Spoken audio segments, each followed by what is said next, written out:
ফার্স্টে একটা অভিযোগের ভিত্তিতে আমরা একটা কেস নিই। আমাদের কেস নাম্বার 43/2026।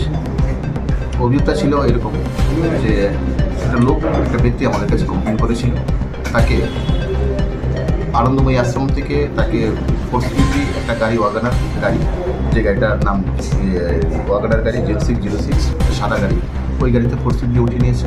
উঠিয়ে নিয়ে তাকে গাড়িতে মারধর করেছে, ছুরি দেখিয়ে তার কাছ থেকে টাকা ছিনতাই করেছিল এবং তার মোবাইলটাও ছিনতাই করেছে। সেই অভিযোগের ভিত্তিতে আমরা কেস রেজিস্ট্রেশন করি এবং গাড়ি নাম্বারটা তারা সে অভিযোগ বলতে পারেনি। আমরা পরে স্মার্ট সিটি ক্যামেরার হেল্প নিয়ে আমরা গাড়িটাকে আইডেন্টিফাই করি, গাড়িটাকে ডিটেন করি।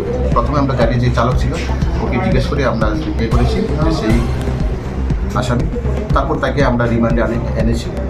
রিমান্ডে 4 দিনের রিমান্ডে আমরা তাকে স্ট্রং ইন্ট্রোডিউশন করেছি।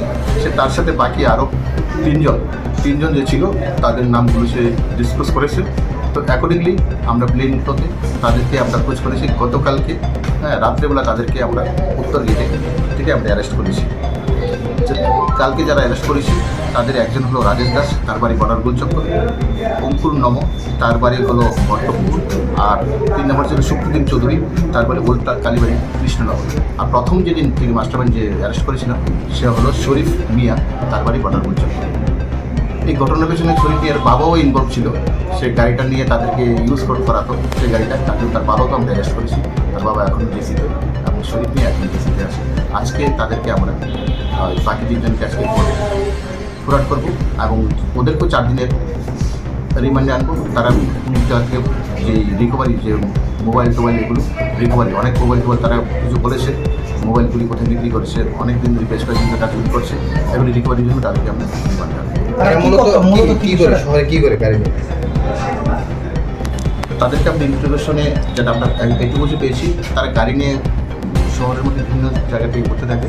যখন কাউকে কোনো একাকি পায় তখন তাকে ফোর্সিবলি, তারা যদি অনুমান করে তার কাছে টাকা থাকতে পারে, মোবাইল তো আছে, টাকা রাখতে হবে, তখন তারা তাদেরকে ফোর্সিবলি গাড়ির ভিতরে ঢুকিয়ে দেয়।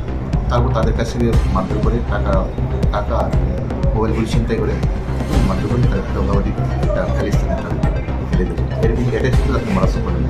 টোটাল কতজন আটক করেছেন এখন পর্যন্ত? টোটাল আজকে 3 জন, আগে টোটাল 5 জনকে আমরা অ্যারেস্ট করেছি। মাস্টারমাইন্ডের নাম? মাস্টারমাইন্ড তো শরীফ মিয়া আছে, রাজেশ দাসের পরিচয়।